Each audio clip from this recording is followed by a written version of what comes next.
You know, it wasn't one of our official categories, I'll be honest with you, but we got a lot of questions on drug policy, and maybe even more relevant. I think we did last year, too.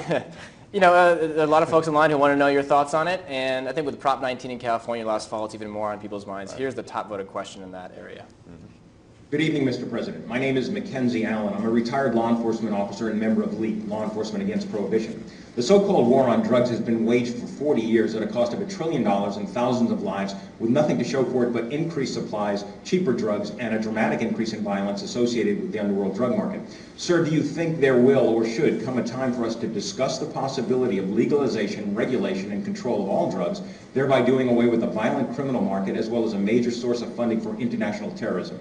Thank you so much for your time, Mr. President. Well, I think this is an entirely legitimate topic for debate. I am not in favor of legalization. I am a strong believer that we have to think more about drugs as a public health problem.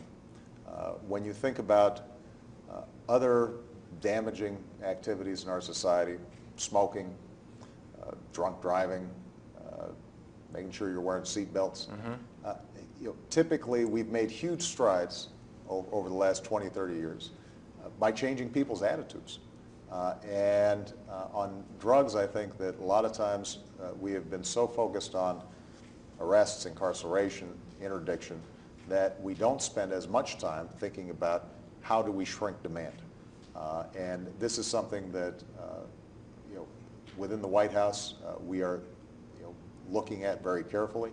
As I said, any ideas? Well, some of this requires shifting resources, being strategic. Where does it make sense for us to really focus on interdiction? We have to go after drug cartels that not only are selling drugs but are also creating havoc, for example, along the U.S.-Mexican border. But are there ways that we can also shrink demand? And in some cities, for example, it may take 6 months for you to get into a drug treatment program. Right. Well, if you're trying to kick a habit and somebody says to you, well, come back in 6 months, that's pretty discouraging. Yeah. And so we've got to do more in figuring out how can we get some resources on that end of it and make sure that, and also look at what we're doing when we have nonviolent first-time drug offenders. Are there ways that we can make sure that we're steering them into the straight and narrow without automatically resorting to incarceration, drug courts, mechanisms like that? So these are all issues that are worth exploring and worth a serious debate.